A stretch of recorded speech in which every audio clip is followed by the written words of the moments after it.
Alrighty everyone, welcome back. It is now October 8th of 2023, and given that Bob Iger and the Disney Board of Directors are anticipating two box office failures, one of which being The Marvels, the other of which being Snow White the live-action remake, which by the way is still set for that March of 2024 release date window. There's a lot of drama happening with this film on and off, but one major element surrounding actress Gal Gadot has a lot to do with her connection with Disney and exactly what's happening in between currently between herself, her manager, her agent, and many of the Disney heads out there. We know that the Disney board, as well as Bob Iger, have been very incompetent throughout all of 2023, and they really have been the cause of failure after failure.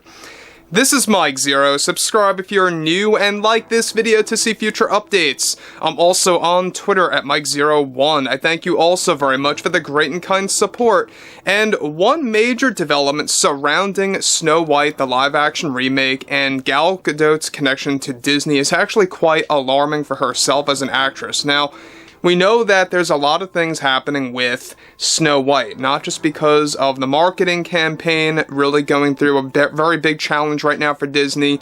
They have no idea how to handle this thing. They've already dialed back on roughly 45% of the funds that are going into this $100 million marketing plan for Snow White, so that's being drastically shaved down in order to save spending.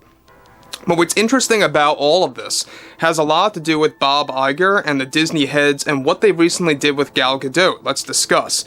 Now, one thing about this that I think is very revealing has a lot to do with the Snow White cinematic universe that failed. We'll talk about that in just a second.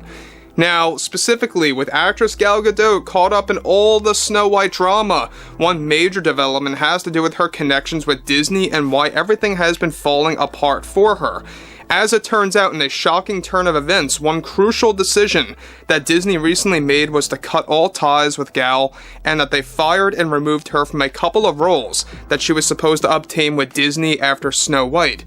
This is mostly due in part to how Gal created their Snow White universe to fall apart, after Gal walked away and created trouble for the two Snow White prequel movies centering on the evil queen. So, guys, we discussed about this for the past 2 months. She shot down those roles and created a lot of trouble for Disney, where they were pretty much forced back to square one. Now, granted that she did not sign a contract, so she had the liberty to walk away and just deny and refuse to do those roles, which, hey, good on her for that, I guess, but I'm not really a big defender of Gal. She is the one that really encouraged Rachel Zegler's comments about, you know, the whole setup with the modern spin on Snow White 2024, and how Gal really rushed in and said she's not going to be saved by the prince. She really did encourage, you know, Rachel Zegler's comments.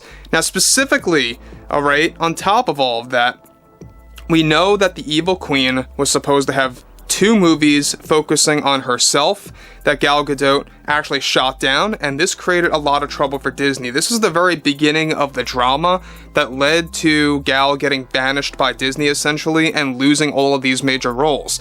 However, alright, the overall trouble for the 2 Snow White prequel movies were centering on the evil queen and holding creative differences that she had with the sequel to the 24 film that is now cancelled. As it turns out, Gal was locked in to land a role in the Star Wars franchise. We actually talked about this lightly about a year ago, specifically with showrunner Leslie Headland and Kathleen Kennedy, who are already working on the Acolyte Season 2. Gal was reportedly going to be involved with multiple Star Wars appearances within that show, as a new character based within the High Republic era. However, due to the ongoing Snow White conflicts, this was immediately cancelled, where Gal was even set up to film a very small cameo scene for Acolyte Season 1, which, by the way, is coming out next year, once the SAG strike comes to an end, to shoehorn her debut in Star Wars quickly. This also was canned by Disney. Another project that Gal was let go from after the Snow White fiasco is a voiceover role with Disney for their new animated feature that is reportedly going to be just as big as Frozen. Now, this is where things get very interesting. Now, we know that there's a lot of things happening with a lot of Disney's animated features and their live-action material. We know that some of their animated films didn't get the best fan reception out there, like Elemental. You know, a lot of fans out there were rejecting that movie for quite a long time. It may have made money to a degree, but it really was rejected because of all the agendas that were thrown into that film. Now, the thing about Gal is the fact that I think that there's a lot of people out there that don't believe that she's a part of the whole woke agenda and pushing all that nonsense, when in reality, guys, she really actually is.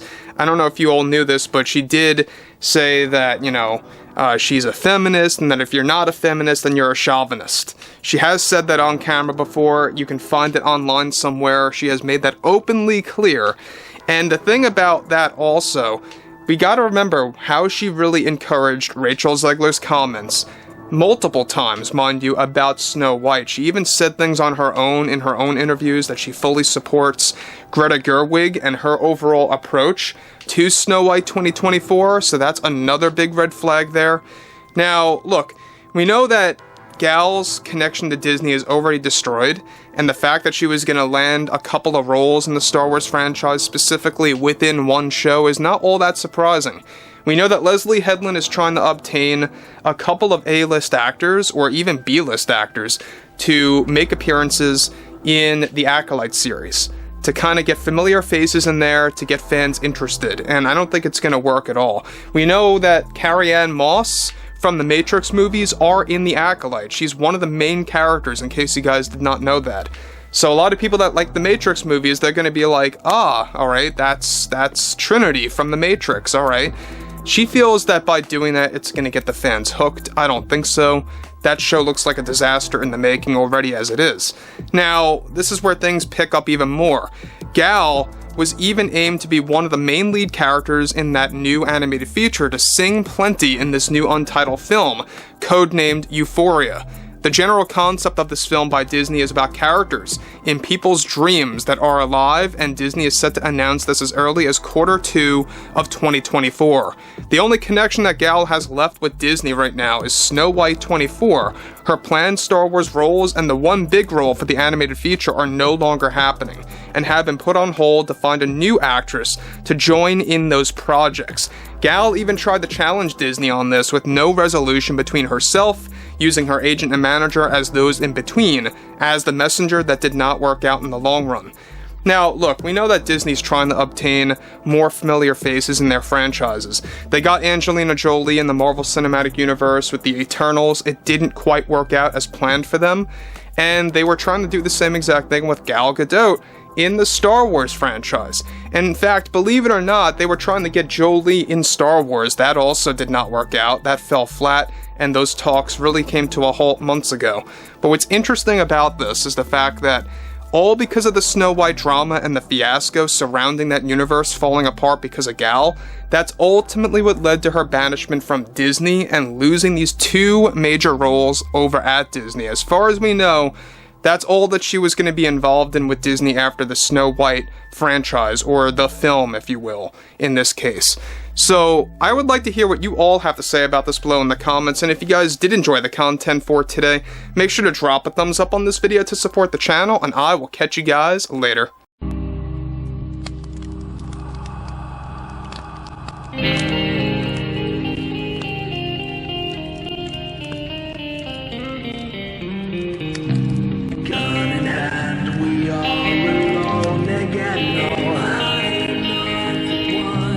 Night to moon, we hear them moans again.